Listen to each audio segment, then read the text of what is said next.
नमस्कार, I am doctor Umakant Vyas. Students, मैं आप सभी का हमारे चैनल पर स्वागत करता हूं।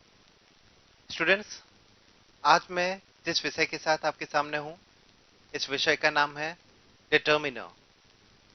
ये आपको कई सिलेबस में भी मिलेगा, कॉम्पिटिटिव एग्जाम्स में भी ये आपको टॉपिक मिलता है। आज हम इसी पे चर्चा करने जा रहे हैं। स्टूडेंट्स, देखिए आपके सामने ये जो एग्जाम्पल्स हैं, my brother lives in the UK. Second sentence, this dictionary is very useful. Third sentence, this is the book I needed. ये जो तीनों सेंटेंसेस है स्टूडेंट्स, इनमें देखो ब्रदर जो है, इससे पहले माई का जो यूज हुआ है, इसको अंडरलाइन कर ले। देखिए my. Second sentence, this dictionary is very useful. इस सेंटेंस में डिक्शनरी से पहले ये जो दिस का यूज हुआ है, इसको भी अंडरलाइन कर लेते हैं। नेक्स्ट सेंटेंस है, this is the book I needed. यहां पर जो बुक से पहले द का यूज हुआ है, इसको भी अंडरलाइन कर लो।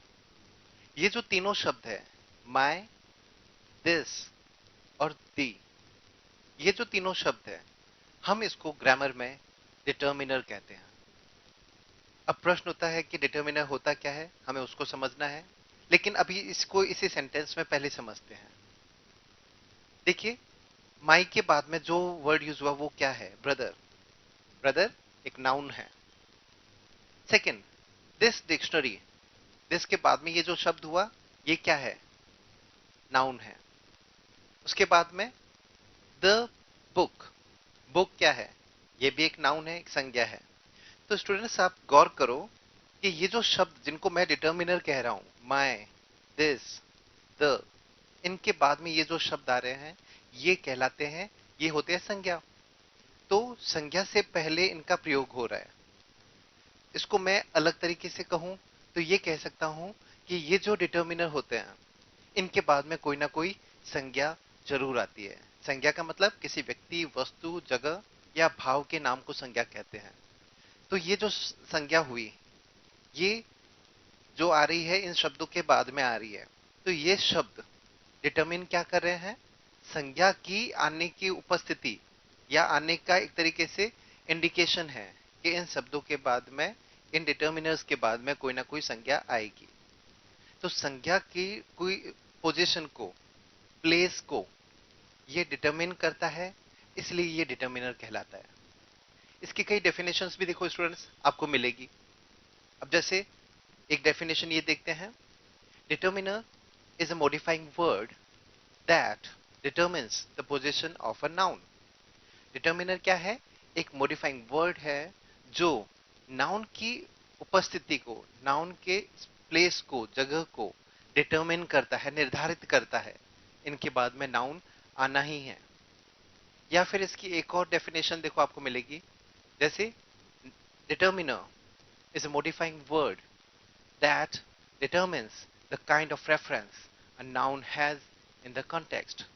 ये एक डिटर्मिनर है, डिटर्मिन करता है नाउन का किसी कॉन्टेक्स्ट में क्या रेफरेंस है, उसको डिटर्मिन करता है। इसके लिए हमारे सामने देखिए स्टूडेंट्स, कई एग्जांपल्स भी है। इन एग्जांपल्स को एक बार और देखते हैं। A book is on the table. कौन सी बुक है? पता नहीं है। नाउन बुक है, ये इनडेफिनेट है, हमें पता नहीं है, अनसर्टेन है। अ बुक बोल दिया। लेकिन अगर the book is on the table ये बोला जाता है, तो किसी पर्टिकुलर किसी बुक की बात चल रही है। तो यही बुक अब किसी डेफिनेट बुक की बात हो गई। तो अब जैसे ही ये द यूज किया, ये डेफिनेट हो गया नाउन। अब जैसे this book is now out of stock. This book मैंने जैसे ही कहा, तो दिस बुक, दिस का जो यूज है, इसको एक बार यहां समझ लेते हैं। ये क्लोजनेस को शो कर रहा है। दिस बुक जो मेरे पास में पड़ी है is now out of stock, distance को बता रहा है, क्लोजनेस को बताते हैं ये शब्द। That book is not English novel, कुछ डिस्टेंस पे है कोई बुक, उसको बता रहा हूं मैं। फिर मैंने कहा my teacher is out of station. My teacher possession बता रहा है, टीचर पर किसका अधिकार है, अधिकार बताने वाला शब्द ये हुआ।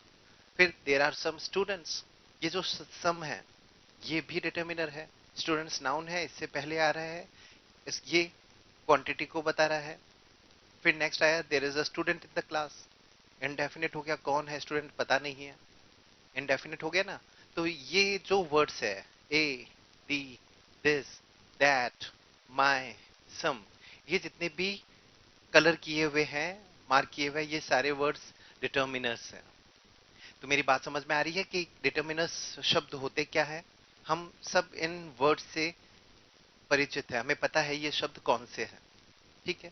लेकिन इनका यूज कहाँ कहाँ होता है, किस तरीके से होता है, इनकी पहचान क्या है, ये होते क्या है, यही हम आज चर्चा करेंगे। उनके यूज कैसे होते हैं ये भी हम आज देखेंगे। तो डिटरमाइनर क्या हुआ, कुछ मॉडिफाइंग वर्ड्स हुए, उसी तरह जैसे एडजेक्टिव्स होते हैं। स्टूडेंट्स, कई राइटर्स, ऑथर्स, जो ग्रामेरियंस है, ये इनको कई बार अलग अलग भी करते हैं, कई बुक्स कहते हैं ये सेम ही होते हैं। देखिए, यूज सेम है, कोई डिफरेंस नहीं है। तो जितने डिटर्मिनर्स है वो एडजेक्टिव्स होते हैं, लेकिन सारे एडजेक्टिव्स डिटर्मिनर्स नहीं होते, ये भी हमें याद रखना है। दूसरा इंपॉर्टेंट बात, डिटर्मिनर्स है वो नाउन से पहले यूज होते हैं। ये हमने डेफिनेशन में पढ़ा ही था। ये संज्ञा से पहले प्रयुक्त होते हैं, संज्ञा की उपस्थिति को पहले ही निर्धारित कर देते हैं। Determiners are used only before noun, noun से पहले यूज होते हैं, नाउन के निर्धारक शब्द है। फिर एडजेक्टिव्स है, these can be used attributively and predicatively. देखिए स्टूडेंट्स, एक डिफरेंस समझते हैं, एडजेक्टिव और डिटर्मिनर में एक बेसिक कुछ डिफरेंस है। वो क्या है, डिटर्मिनर नाउन से पहले यूज होता है, लेकिन ये नाउन के बाद में यूज नहीं होता। लेकिन एडजेक्टिव्स होते हैं, ये नाउन से पहले भी यूज हो सकते हैं और नाउन के बाद में भी यूज हो सकते हैं। जैसे मैं कहता हूं a handsome boy, a handsome boy is there in the room. Handsome noun से पहले हुआ है। अब मैं कहता हूं the boy is handsome, boy के लिए ही आया है लेकिन ये बाद में आ रहा है उसके। तो जो नाउन से अगर पहले एडजेक्टिव आता है वो होता है एट्रीब्यूटिव यूज उसका, और अगर नाउन के बाद में अगर कोई एडजेक्टिव आ रहा है तो वो होता है उसका प्रेडिकेटिव यूज। लेकिन डिटर्मिनर्स नाउन से पहले ही प्रयोग होते हैं। तो स्टूडेंट्स, ये जो पहचान कुछ हमें ध्यान में रखनी है, कुछ विशेष बातें ध्यान में रखनी है। अब हम आगे बढ़ते हैं, देखते हैं डिटर्मिनर्स के कितने प्रकार होते हैं, कितने तरीके के डिटर्मिनर्स होते हैं। हम आगे क्या पढ़ने जा रहे हैं वो देखते हैं, कितने तरीके के डिटर्मिनर्स होंगे। तो आपके सामने ये जो मैं अब रख रहा हूं, ये है डिटर्मिनर्स कुछ। First, article determiner. Article determiner, कई बुक्स इसको क्वांटिटेटिव में डाल देते हैं, इंडेफिनिट में डाल देते हैं। हम इसको एक अलग से पढ़ेंगे, आर्टिकल डिटर्मिनर, जिसमें हम आर्टिकल्स पढ़ते हैं ए एंड दी। उसके बाद सेकंड है क्वांटिफायर डिटर्मिनर, क्वांटिफायर्स भी बोलते हैं इनको, जिसमें क्वांटिटी को बताते हैं। थर्ड, डेमोन्स्ट्रेटिव डिटर्मिनर, जिसमें this, that, these and those ये आते हैं। नेक्स्ट होता है पजेसिव डिटर्मिनर। पजेसिव डिटर्मिनर में जो पजेसिव केस होता है प्रोनाउन का, आई, माई, मी, इसमें आई सब्जेक्टिव केस है, मी ऑब्जेक्टिव केस है और माई पजेसिव केस है। ये जो पजेसिव केस है यही हमें यहाँ देखना है। तो माई, हिज, योर, आर, देयर, ये सारे पजेसिव डिटर्मिनर हैं। Next, numeral determiner. न्यूमेरल नाम से पता चल रहा है जो नंबर्स को बताएंगे। इसको हम आगे पढ़ेंगे कि कितने तरीके के होते हैं, डिटेल में पढ़ेंगे। एग्जाम्पल के लिए हम जैसे देखते हैं 1 2 3, ये जो नंबर्स हो गए, या फर्स्ट, सेकंड, थर्ड, ये हो गए, ये न्यूमेरल डिटर्मिनर होते हैं। अब आगे बढ़ते हैं डिस्ट्रीब्यूटिव डिटर्मिनर। डिस्ट्रीब्यूटिव क्या होते हैं, इनकी डेफिनेशन आगे पढ़ेंगे। इसमें क्या क्या आते हैं वो देख लेते हैं। Each, every, either and neither, ये हुए डिस्ट्रीब्यूटिव। और लास्ट होते हैं इंटेरोगेटिव डिटर्मिनर, जिसमें आते हैं whose, which, what, how many, ये इंटेरोगेटिव डिटर्मिनर में आते हैं। तो स्टूडेंट्स, ये जो मैंने बताया है ये डिफरेंट टाइप्स ऑफ डिटर्मिनर है, डिटर्मिनर के अलग अलग प्रकार है। एक तो मैंने बात बताई, देखिए स्टूडेंट्स, कि ये एडजेक्टिव्स की तरह ही होते हैं, एडजेक्टिव्स ही होते हैं। इनको कई शब्द आपको प्रोनाउन में भी मिलते हैं। अगर मैंने पजेसिव कहा तो पजेसिव प्रोनाउन भी होता है और पजेसिव एडजेक्टिव्स भी होते हैं और सेम वर्ड्स है।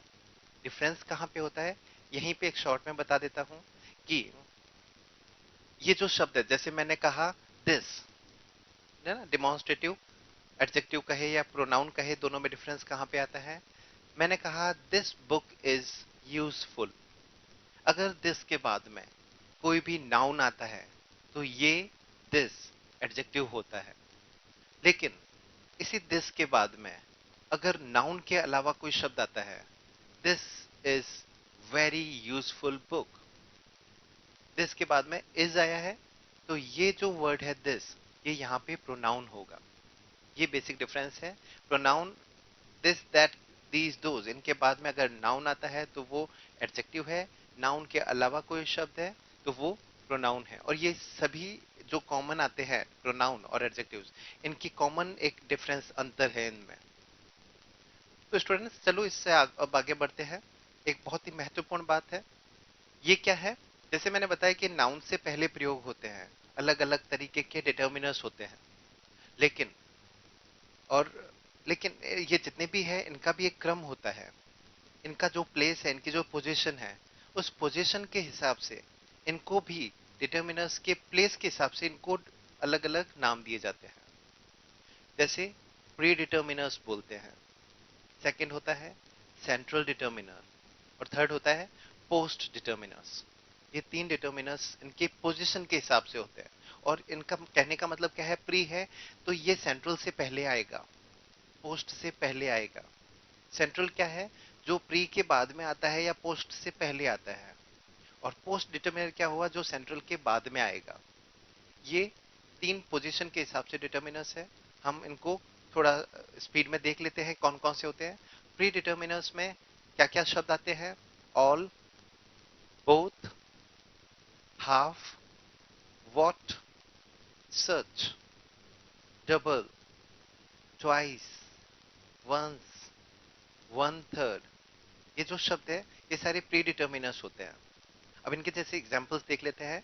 All books have been sold, all books से पहले आया है, ये डिटर्मिनर है, लेकिन ये प्री डिटर्मिनर होता है। अब मैं ऑल द बुक्स कहता हूं, है ना। ऐसे ही नेक्स्ट सेंटेंस है, व्हाट अ नाइस आइडिया। अब व्हाट के जैसे ये व्हाट है, इसके बाद में ए आ रहा है, ए होता है ना, ये सेंट्रल डिटर्मिनर होता है। तो व्हाट हो गया प्री डिटर्मिनर, ए हो गया सेंट्रल डिटर्मिनर, नाइस आइडिया। फिर आगे I take this medicine twice a week, twice क्या हो गया, pre determiner, a central determiner. तो स्टूडेंट्स ये हुआ प्री डिटर्मिनर। अब देखते हैं सेंट्रल डिटर्मिनर्स में क्या क्या आते हैं, थोड़ा स्पीड में पढ़ लेते हैं। आर्टिकल्स सेंट्रल डिटर्मिनर में आते हैं। पॉजेसिव एडजेक्टिव्स जो होते हैं, या इनको पॉजेसिव डिटर्मिनर्स बोलते हैं, ये सेंट्रल डिटर्मिनर होते हैं। डेमोन्स्ट्रेटिव डिटर्मिनर्स भी सेंट्रल डिटर्मिनर्स होते हैं। क्वांटिफायर्स सम, फ्यू, मैनी, सेवरल, ये सारे सेंट्रल डिटर्मिनर्स होते हैं। इंटेरोगेटिव्स व्हाट, व्हिच, हुज, ये सारे सेंट्रल डिटर्मिनर होते हैं। ये कुछ एग्जांपल्स आपके सामने हैं। Have you seen my mobile, तो माई यहाँ पर क्या है, सेंट्रल डिटर्मिनर है। ग्रामर के हिसाब से हमें इस शब्द को याद रखना है कि ये अगर डिटर्मिनर में प्री, पोस्ट या सेंट्रल पूछ लेते हैं तो हमें पता होना चाहिए। फिर एक और example, I have lost the pen you gifted me, तो द पेन, ये क्या हुआ, सेंट्रल डिटर्मिनर। आर्टिकल्स है, सेंट्रल डिटर्मिनर होते हैं। फिर whose book are you reading, whose central determiner. This book is very interesting, this क्या है, डेमोन्स्ट्रेटिव डिटर्मिनर है, ये भी सेंट्रल डिटर्मिनर होता है। लास्ट है, I have got no friend here, no central determiner है। तो स्टूडेंट्स ये सेंट्रल डिटर्मिनर्स की लिस्ट हो गई। अब हम आगे देखते हैं पोस्ट डिटर्मिनर्स। पोस्ट डिटर्मिनर्स में न्यूमेरल्स आते हैं, cardinal numbers, ordinal numbers, 1 2 3 first second, ये होते हैं न्यूमेरल्स, न्यूमेरल डिटर्मिनर्स। क्वांटिफायर्स भी मैनी, फ्यू, लिटिल, सम, ये होते क्या है, क्वांटिफायर दो तरीके के होते हैं। जो क्वांटिटी एक तो बताती है, क्वांटिटी जिसको हाउ मच का जो आंसर होता है, और एक होता है क्वांटिटी जिनको काउंटेबल कहते हैं। तो काउंटेबल्स यहाँ पर आते हैं, रूल्स सारों के एक ही है। अब जैसे स्टूडेंट्स मैं आपके सामने ये जो एग्जांपल रख रहा हूँ, बहुत गौर से देखिए, ये सारी जो बात कही है सारी क्लियर हो जाएगी। सेंटेंस है, all my 6 novels are out of stock. All my 6, उसके बाद में नॉवेल्स आया है। नॉवेल्स तो नाउन हो गया। इससे पहले ये जो 3 शब्द प्रयोग हुए हैं, ऑल, माई एंड 6, तो देखिए जो हमने अभी बात की थी प्री डिटर्मिनर। ऑल क्या है? Predeterminer. My possessive determiner हो गया, ये क्या हुआ? Central determiner. और 6 ये क्या है? न्यूमेरल्स हो गया, ये पोस्ट डिटर्मिनर होता है। तो स्टूडेंट्स ये हुए तीनों डिटर्मिनर्स, इनको पोजीशन यही रहेगी, ऑल माई 6 ही होगा, माई ऑल 6 नहीं कह सकते या 6 माई ऑल, ये क्रम आप नहीं बदल सकते। ये क्रम ही हमें ये टॉपिक बता रहा है कि प्री डिटर्मिनर, सेंट्रल डिटर्मिनर और पोस्ट डिटर्मिनर्स क्या है। एक और एग्जांपल आप देखोगे, आप इनको अंडरलाइन कर लेना, all the 20 soldiers are safe. अब आप इन शब्द में अंडरलाइन करना और देखना कौन सा प्री, पोस्ट और सेंट्रल डिटर्मिनर है। स्टूडेंट्स ये यहां तक हमने जो पढ़ा है ये हुआ बेसिक जानकारी डिटर्मिनर के बारे में। ठीक है, अब हम आगे बढ़ते हैं, डिटर्मिनर्स के टाइप्स को लेते हैं। हम इसमें क्रम के हिसाब से नहीं, जो इंपॉर्टेंट है उनके हिसाब से लेकर चलते हैं। सबसे पहले हम लेते हैं article determiners. Students article determiners में कौन से शब्द आते हैं? आर्टिकल्स कितने तरीके के होते हैं? 2 तरीके के, डेफिनेट आर्टिकल और इनडेफिनेट आर्टिकल। स्टूडेंट्स मैं आपको ये सजेस्ट करूंगा, इस टॉपिक से पहले आप डिटर्मिनर्स टॉपिक ये जो है, इससे पहले आप आर्टिकल्स वाले वीडियोस जरूर देखना उसमें, और ये हम आपको लिंक प्रोवाइड इसके डिस्क्रिप्शन में करवा देंगे। देखिए स्टूडेंट्स आर्टिकल एक बहुत बड़ा विषय है जो हम पहले ही हम अपने लेक्चर सीरीज में ले चुके हैं, तो हम यहाँ पर सिर्फ शॉर्ट में देखेंगे आर्टिकल्स के बारे में। ठीक है, और डिटेल्स में आप उन वीडियोस को जरूर देखना। अब चलो आगे बढ़ते हैं। आर्टिकल डिटर्मिनर्स, आर्टिकल्स 2 तरीके के होते हैं, डेफिनेट आर्टिकल और इनडेफिनेट आर्टिकल। अब डेफिनेट और इनडेफिनेट में अंतर क्या है? इनडेफिनेट में आते हैं ए और एन, और डेफिनेट में आते हैं डी। तो और कई बार देखिए स्टूडेंट्स, कई नाउन से पहले किसी तरीके के आर्टिकल की जरूरत नहीं पड़ती है, डायरेक्ट वो नाउन यूज हो जाता है। तो ऐसी स्थिति में हम उसको जीरो आर्टिकल करके पढ़ते हैं। इसके लिए भी एक सेपरेट वीडियो हमने अवेलेबल करवाया है, जीरो आर्टिकल आप अच्छे से पढ़ना। कई हर एक नाउन से पहले आर्टिकल प्रयोग हो जरूरी नहीं होता है, कुछ स्थितियां ऐसी होती है जहां पर किसी तरीके के आर्टिकल का प्रयोग नहीं होता है। तो अब जब हम आर्टिकल को शॉर्ट में देख ही रहे हैं, तो शुरू करते हैं इनडेफिनेट आर्टिकल से। इनडेफिनेट आर्टिकल में क्या आते हैं? ए और एन का यूज। एन वावल साउंड से पहले यूज होते हैं और ए कॉन्सोनेंट साउंड से पहले आता है। अब ये क्या है साउंड्स? अगर जो भी नाउन है, हमें जिससे पहले ये ए एन भरना है, ये जो नाउन, ये जो संज्ञा वाला शब्द है, इसका उच्चारण हिंदी के स्वर ध्वनियों में आता है, अ से अह तक, अ आ ई जो स्वर ध्वनियां होती है, इनमें अगर उच्चारण आता है तो आप एन का प्रयोग करोगे। और अगर ये शब्द, इसका उच्चारण अगर शुरू होता है व्यंजन ध्वनि से, क से लेकर के ख ख ग ग ढ़, तो क से लेकर के ज्ञ तक जो जितने भी व्यंजन हैं, उन ध्वनियों से ये शब्द शुरू होता है, तो आप ए का प्रयोग करेंगे। ये एक बेसिक नियम हो गया। लेकिन अगर कोई भी नाउन इनडेफिनेट है तो उससे पहले इनडेफिनेट का यूज होगा, ए और एन का। लेकिन इन दोनों में डिफरेंस क्या हुआ कि वावल साउंड से पहले एन, कॉन्सोनेंट साउंड से पहले ए का प्रयोग होता है। ये कुछ एग्जांपल्स आप देख लीजिए। This is an English book. English जो वर्ड हो गया, इंग्लिश बुक, तो ये ई का उच्चारण है, तो इस ये क्या हुआ? स्वर ध्वनि हुई, तो इससे पहले एन का प्रयोग हुआ। उसी तरह she is a British citizen, तो ब्रिटिश ब की ध्वनि हुई, व्यंजन ध्वनि है, तो ब की ध्वनि है तो इससे पहले ए का प्रयोग किया। अब आगे बढ़ते हैं। She is an honest lady. ये जो ऑनेस्ट है, इसका उच्चारण, क्योंकि ये लेडी का जुड़ा हुआ है ना, मॉडिफायर है, इसी के उच्चारण को देखेंगे। अब देखिए ये अक्षर तो क्या है? अगर इसके लेटर की बात करें एच, तो ये तो हो गया कॉन्सोनेंट, लेकिन इसकी ध्वनि क्या आ रही है? ओ का साउंड दे रही है। ओ क्या हुआ? स्वर ध्वनि। तो हमें स्वर की, हिंदी के स्वर ध्वनि या व्यंजन ध्वनि को देखना है। She is an honest lady होगा, एच को देखते हुए, कॉन्सोनेंट देखते हुए आप ए नहीं भरोगे। एन ऑनेस्ट लेडी होगा। उसी तरह जैसे ये नेक्स्ट एग्जाम्पल है, his brother is a university professor. अब देखिए यूनिवर्सिटी, ये यू क्या है इंग्लिश के हिसाब से, ये हुआ वावल, लेकिन इसकी ध्वनि क्या आ रही है, व्यंजन ध्वनि, य की ध्वनि आ रही है, तो इससे पहले ए का प्रयोग हुआ। तो स्टूडेंट्स ये बेसिक रूल है हम यहाँ पे देख रहे हैं, इसके और भी कई रूल्स है जो हम आप मैं सजेस्ट करता हूँ कि आप वो वीडियो पूरा देखिए। आप 3 वीडियोस है, इंडेफिनिट आर्टिकल, डेफिनिट आर्टिकल और जीरो आर्टिकल। अब आगे बढ़ते हैं डेफिनेट आर्टिकल की तरफ। डेफिनेट आर्टिकल में आता है द। ये नाउन, इसका यूज कहाँ होता है, एक पहले बेसिक रूल पढ़ लेते हैं। Any noun made particular by any reference. कोई भी नाउन अगर हमारे किसी भी रेफरेंस से पर्टिकुलर हो जाता है, स्पेसिफिक हो जाता है, तो वो क्या हुआ, उससे पहले हमेशा द का यूज करते हैं। मैं कहता हूं I have a book indefinite है, लेकिन कहता हूं द बुक यू गिफ्टेड मी, वो किताब जो तुमने मुझे दी, किसी विशेष किताब की बात कर रहा हूं, तो ये डेफिनेट मेरे रेफरेंस से स्पेसिफिक हो गया, पर्टिकुलर हो गया, तो आप द का यूज करते हैं। ये तो एक इंपॉर्टेंट रूल हुआ। उसके अलावा एक लंबी सी लिस्ट है, वो हमें याद करनी पड़ेगी। उसको आप पर्टिकुलर उसी वीडियो में देखिए और आपको वो पूरा क्लियर समझ में आ जाएगा, लेकिन शॉर्ट में बता देता हूँ। जैसे नदियों के नाम, दिशाओं के नाम, म्यूजिकल इंस्ट्रूमेंट्स के नाम, न्यूज़पेपर्स के नाम, ये जो जितनी भी लिस्ट बता रहा हूँ, इनसे पहले हमेशा द का यूज होता है। रिलीजियस बुक्स हो गई, उनसे पहले द का यूज होता है। ये एग्जांपल्स देखिए अब आप। She left the city she was born in, किसी विशेष सिटी की बात चल रही है। She left the city she was born in, वो शहर जिसमें वो पैदा हुई थी, वो शहर उसने छोड़ दिया। तो किसी विशेष सिटी की बात चल रही है, द का यूज होगा यहाँ पर।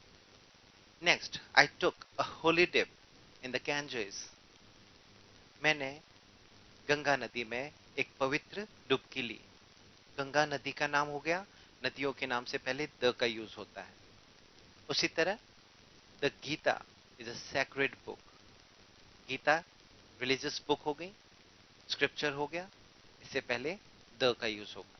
तो स्टूडेंट्स ये जो रूल्स है, ये सारे आपको याद रखने हैं, और अगर आपने ये अच्छे से वीडियो देखा है तो आपको ये सब कुछ आसानी से समझ में आ जाएगा। ये हुए आर्टिकल्स के रूल और आर्टिकल डिटर्मिनर्स। फुल डिटेल के लिए आप हमारे वीडियोस डिस्क्रिप्शन में लिंक है, वहां से देखेंगे। अब हम आगे बढ़ते हैं क्वांटिफायर्स, क्वांटिफायर डिटर्मिनर, वो देखते हैं। सबसे पहले हम लेते हैं सम को। स्टूडेंट्स मैंने ये पर्टिकुलर इसीलिए लिया है क्योंकि ये मैक्सिमम एग्जाम्स में पूछा जाता है। आर्टिकल्स डिटर्मिनर्स, डिटर्मिनर्स के नाम पर आर्टिकल का यूसेज पूछते हैं, सम का यूज पूछते हैं, एनी का यूज पूछते हैं, लिटिल का यूज पूछते हैं, फ्यू का यूज पूछते हैं। तो मैं उसी सीक्वेंस में ले रहा हूं जिस हिसाब से ये महत्वपूर्ण है। तो सम का यूज सबसे पहले देखते हैं स्टूडेंट्स। सम जिसका अर्थ होता है कुछ, थोड़ा, कई बार कोई भी होता है इसका अर्थ। इसका कहाँ यूज होता है, पहली बात, सम के बाद में जो भी नाउन आएगा वो काउंटेबल हो सकता है या अनकाउंटेबल, दोनों से पहले सम का यूज होता है। काउंटेबल जिनको गिन सकते हैं, जैसे मैंने कहा पेन्स गिन सकते हो आप, लेकिन वाटर आप गिन नहीं सकते, तो अनकाउंटेबल। काउंटेबल और अनकाउंटेबल दोनों से पहले यूज होता है, ठीक है। लेकिन सम के बाद में जो भी नाउन आएगा वो देखो, अगर काउंटेबल है तो प्लूरल होगा, सिंगुलर नहीं होगा। बहुत रेयरेस्ट सिचुएशंस है जहां पे आपको ये मिल सकता है। सेकेंड रूल इसका देखते हैं। सम ये यूज होता है अफर्मेटिव सेंटेंसेस के अंदर ही से। It is used in affirmative sentences only. अब अफर्मेटिव का मतलब सकारात्मक वाक्य, पॉजिटिव सेंटेंसेस, उसी में यूज होता है। नेक्स्ट, लेकिन कुछ ऐसे इंटेरोगेटिव सेंटेंसेस भी होते हैं जिसमें इनका इसका यूज होता है, लेकिन वो बहुत ही कम है। और वो कौन से होते हैं, वो वाक्य जो किसी रिक्वेस्ट को शो करता है, निवेदन को शो करता है। अगर उस वाक्य में अर्थ रिक्वेस्ट का आ रहा है, नॉर्मली हम इसमें वुड से जो शुरू होने वाले वाक्य हो गए पोलाइट रिक्वेस्ट शो करते हैं, तो वो वाक्य होते हैं और उसमें हमेशा सम का यूज होता है, चाहे वो वाक्य इंटेरोगेटिव हो। अब हम इसके कुछ एग्जांपल्स देखते हैं, समझते हैं सम के यूज को। I have some books on astrology. मेरे पास में कुछ किताबें हैं एस्ट्रोलॉजी पे। बुक्स हुआ, पहली कंडीशन क्या हुई, काउंटेबल होना चाहिए, फर्स्ट कंडीशन। सेकंड, अफर्मेटिव होना चाहिए, वो भी हो गई। थर्ड, सिंग अगर काउंटेबल है तो प्लूरल होना चाहिए, वो भी है यहाँ पर। तो I have some books on astrology, तो मतलब सम की सारी सिचुएशंस ये पूरी कर रहा है। अब next example, she has some doubt in this subject. उसका इस विषय में कुछ उसको डाउट्स है, संदेह है कुछ विषय में। अब डाउट क्या हुआ, अनकाउंटेबल हो गया, फिर भी इससे पहले सम का यूज होगा क्योंकि वाक्य क्या है, अफर्मेटिव है। कुछ इसको डाउट है, तो कुछ, थोड़ा या कोई का अर्थ होता है। अब जैसे next example, there is some water in this glass. Some water, थोड़ा इसमें पानी है, सेम वही हो गया, अनकाउंटेबल नाउन हो गया। लास्ट एग्जांपल देखते हैं जो हमने रिक्वेस्ट वाला वाक्य पढ़ा था, would you lend me some milk. Would क्या है, पोलाइट रिक्वेस्ट को शो करता है, रिक्वेस्ट वाला वाक्य हो गया। तो ऐसे वाक्य में नाउन जो आगे आ रहा है मिल्क, उससे पहले आप सम का यूज करेंगे, चाहे वाक्य इंटेरोगेटिव हो। तो स्टूडेंट्स क्या रूल हुआ, काउंटेबल और अनकाउंटेबल दोनों से पहले सम का यूज होता है, लेकिन सिर्फ अफर्मेटिव सेंटेंसेस में इसका यूज होगा। पर अगर कई बार वाक्य रिक्वेस्ट को शो करने वाला है तो हम सम का यूज इंटेरोगेटिव में कर सकते हैं। अब आगे बढ़ते हैं एनी की तरफ। एनी, ये जो डिटर्मिनर है, ये भी काउंटेबल और अनकाउंटेबल दोनों से पहले प्रयोग होता है, ठीक है। लेकिन इसमें और सम में क्या अंतर हुआ, सम अफर्मेटिव में यूज होता है, एनी इंटेरोगेटिव और नेगेटिव में यूज होता है। आए समझ में, इंटेरोगेटिव प्रश्नवाचक वाक्य, नेगेटिव नकारात्मक वाक्य, इन दोनों में एनी का यूज होता है। सकारात्मक वाक्यों में ज्यादातर स्थितियों में एनी का यूज नहीं होता है, लेकिन कई बार अफर्मेटिव सेंटेंसेस हो फिर भी एनी का यूज हो सकता है। वो होता है अगर वो सेंटेंस इफ वाला वाक्य है। इफ वाले कंडीशनल सेंटेंसेस में अफर्मेटिव होने पर भी एनी का यूज होता है, या फिर हार्डली हो तो उसमें एनी का यूज होता है। हम इसके जैसे आप ये एग्जांपल्स देखिए, जैसे फर्स्ट सेंटेंस है, do you have any dictionary. Interrogative हुआ, डिक्शनरी नाउन है, इससे पहले एनी आ गया। She has not received any mail, उसे कोई मेल नहीं मिली है। कोई, वही अर्थ है, कोई, कुछ, थोड़ा के अर्थ ही होता है इसमें। ये नेगेटिव हुआ, इससे पहले एनी का यूज हो गया। Next, if you had any answer would you let me know. If clause हो गया, अफर्मेटिव है, फिर भी एनी का यूज हुआ, देखिए इसमें, if you had any answer. और next example, she has hardly any knowledge about it. उसको मुश्किल से इसके बारे में कुछ ज्ञान है, मतलब उसको कुछ ज्ञान नहीं है। हार्डली वाला वर्ड यूज हो रहा है इसमें, तो इसके बाद में देखो एनी का यूज किया है। अब अफर्मेटिव वाक्य है, लेकिन चूंकि ये नेगेटिव सेंस दे रहा है तो एनी का यूज इसमें हो रहा है। He is not any expert of this subject. वो इस वाक्य, इस विषय का कोई एक्सपर्ट नहीं है, कोई का अर्थ देते हुए, he is not any expert of this subject. तो स्टूडेंट्स ये हुए एनी के कुछ एग्जांपल्स। तो एनी के बारे में महत्वपूर्ण बातें क्या है, एनी काउंटेबल और अनकाउंटेबल दोनों नाउन से पहले ही आता है। एनी इंटेरोगेटिव और नेगेटिव प्रश्नवाचक और नकारात्मक वाक्यों में ही प्रयोग होता है, अफर्मेटिव में नहीं होता। लेकिन ये जो मैंने एग्जांपल बताया, इफ वाला सेंटेंस हुआ या हार्डली के साथ में अफर्मेटिव हो तो भी एनी का यूज हो सकता है। तो स्टूडेंट्स ये हुआ एनी का यूज। अभी तक स्टूडेंट्स हमने देखो आर्टिकल ए एंड दी पढ़ा और सम और एनी का यूज पढ़ा। स्टूडेंट्स ये हुए कुछ रूल्स डिटर्मिनर्स के और कुछ हमने टाइप्स आर्टिकल डिटरमाइनर पढ़ लिया, क्वांटिफायर शुरू किया है, सम पढ़ा है, अभी एनएबी हो चुका है।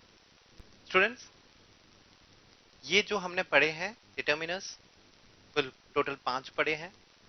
चूंकि ये महत्वपूर्ण है इसलिए हमने इसको समय भी ज्यादा दिया है, और चूंकि ये इंट्रोडक्टरी पार्ट था, पार्ट 1 है डिटर्मिनर का, तो इसमें हमने इसकी बेसिक कुछ डिटेल भी पढ़ी।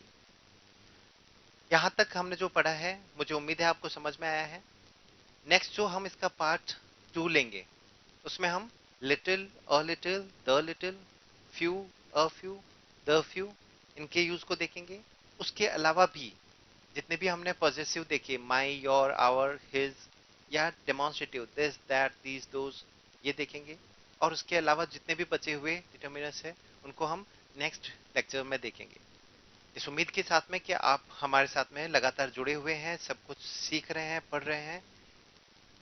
अब इस विषय को यहीं पर विराम देते हैं। धन्यवाद।